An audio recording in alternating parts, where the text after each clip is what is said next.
کشمیری چوڑیاں بازاروں میں ایک نیا فتنہ۔ آج کل ایک نیا ٹرینڈ بہت تیزی سے پھیل رہا ہے اور وہ ہے کشمیری چوڑیاں، جن کے ساتھ چھوٹے چھوٹے گھنگرو لگے ہوتے ہیں درجنوں کے حساب سے۔ السلام علیکم میرے پیارے اسلامی بہن بھائیوں، کبھی آپ نے سوچا ہے کہ کچھ چیزیں بظاہر بہت خوبصورت ہوتی ہیں مگر ان کے پیچھے ایک ایسا پہلو چھپا ہوتا ہے جو ہمیں آہستہ آہستہ حیا سے دور لے جاتا ہے۔ آج کل بازاروں میں، سوشل میڈیا پر اور خاص طور پر عید کی تیاریوں میں ایک نیا فیشن بہت تیزی سے عام ہو رہا ہے اور وہ ہے کشمیری چوڑیاں، جن کے ساتھ چھوٹے چھوٹے گھنگرو لگے ہوتے ہیں۔ دیکھنے میں یہ بہت زیادہ حسین لگتی ہیں اور بہت سی بہنیں اسے صرف خوبصورتی کا حصہ سمجھ کر اپنا رہی ہیں، لیکن ذرا ٹھہر کر سوچئے کہ کیا ہر خوبصورت چیز واقعی ہمارے لیے درست بھی ہوتی ہے؟ اسلام نے عورت کو زینت کی اجازت دی ہے، اپنے آپ کو سنوارنا منع نہیں کیا، مگر ساتھ ہی ایسی حدود بھی مقرر کی ہیں جو حیا کو محفوظ رکھتی ہیں۔ قرآن پاک میں سورۃ النور آیت نمبر 31 میں واضح طور پر حکم دیا گیا کہ اپنی زینت کو اس طرح ظاہر نہ کرو کہ وہ دوسروں کی توجہ کا سبب بنے، اور ایسی چال نہ چلو کہ چھپی ہوئی زینت ظاہر ہونے لگے۔ اب اگر زیورات ہی ایسی آواز پیدا کریں جو چلتے پھرتے لوگوں کی نگاہیں اپنی طرف متوجہ کر دے، تو کیا یہ اسی بات میں شامل نہیں ہو جاتا جس سے اللہ تعالیٰ نے روکا ہے؟ یہاں بات صرف چوڑیوں کی نہیں، بات اصول کی ہے، بات حیا کی ہے۔ ایز اے مسلم ہمیں ہر فیشن کو اڈاپٹ کرنے سے پہلے یہ ضرور دیکھنا چاہیے کہ اس کے بارے میں ہمارا دین کیا رہنمائی دیتا ہے۔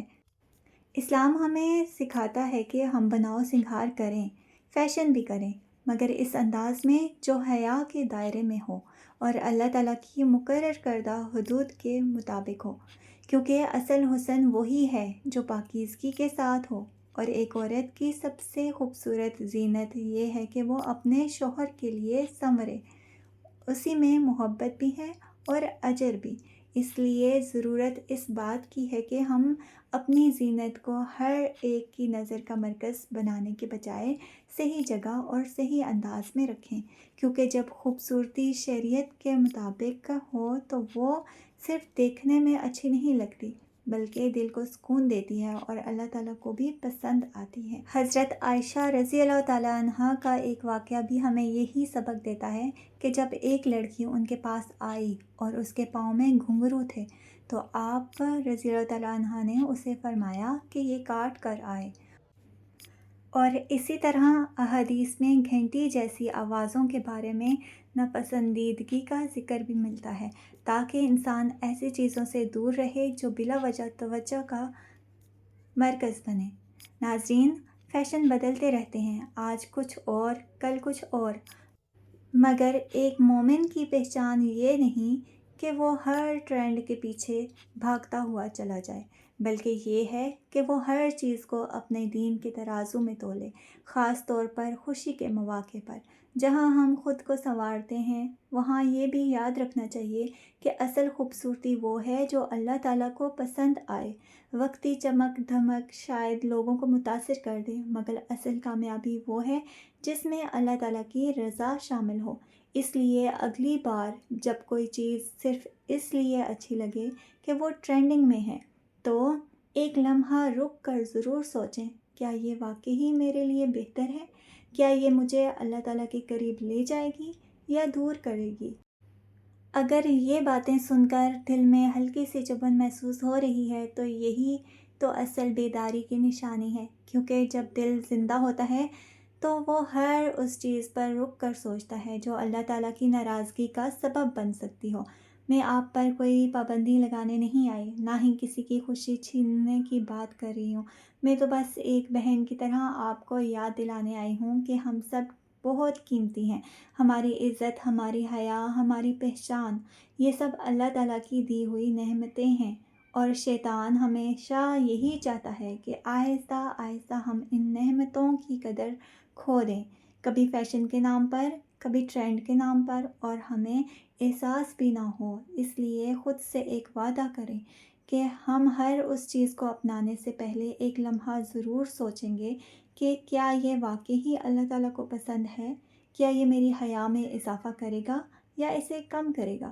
کیونکہ یاد رکھیں، دنیا کی تعریفیں چند لمحوں کی ہوتی ہیں، مگر اللہ تعالیٰ کی رضا ہمیشہ کے لیے کامیابی ہے، اور وہی اصل خوبصورتی ہے جو کبھی ختم نہیں ہوتی۔ اللہ تعالیٰ سے دعا ہے کہ وہ ہمارے دلوں کو پاکیزہ بنائے، ہمیں سچی حیا نصیب فرمائے، اور ہمیں ہر اس راستے سے بچا لے جو ہمیں اس سے دور کرے۔ آمین۔ اور اگر آپ یہ گھنگرو والی چوڑیاں لے چکے ہیں پہلے سے ہی تو پریشان ہونے کی ضرورت نہیں ہے۔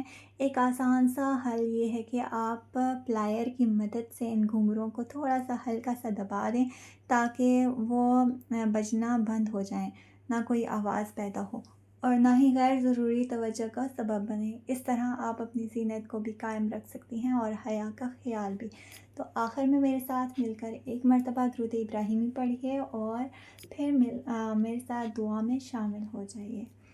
اللہم صلی علی محمد وعلی آل محمد کما صلیت علی ابراہیم وعلی آل ابراہیم انک حمید مجید۔ اللہم بارک علی محمد وعلی آل محمد کما بارکت علی ابراہیم وعلی آل ابراہیم انک حمید مجید۔ یا اللہ، ہمارے دلوں کو پاکیزگی عطا فرما، ہمیں سچی حیا نصیب فرما، ہمارے ظاہر اور باطن کو اپنی رضا کے مطابق بنا دے۔ یا اللہ، ہمیں ہر چھوٹے بڑے فتنے سے محفوظ رکھ۔ آمین۔ ہمیں ایسا بنا دے کہ ہم ہر کام کرنے سے پہلے تیری رضا کو دیکھیں۔ یا اللہ، ہماری بہنوں کی عزت، حیا اور ایمان کی حفاظت فرما، اور ہمیں ایسا راستہ دکھا جس میں دنیا اور آخرت دونوں کی کامیابی ہو۔ آمین ثم آمین یا رب العالمین۔ یا ارحم الراحمین، یا ارحم الراحمین، یا ارحم الراحمین۔ اللہم صلی علی محمد وعلی آل محمد کما صلیت علی ابراہیم وعلی آل ابراہیم انک حمید مجید۔ اللہم بارک علی محمد وعلی آل محمد کما بارکت علی ابراہیم وعلی آل ابراہیم انک حمید مجید۔ آخر میں آپ سب سے چھوٹی سی ریکویسٹ ہے کہ پلیز میرے چینل کو جاتے جاتے سبسکرائب کر دیں، ویڈیو کو لائک اور شیئر بھی کریں تاکہ دوسرے لوگ بھی اس سے فائدہ اٹھا سکیں۔ اللہ حافظ۔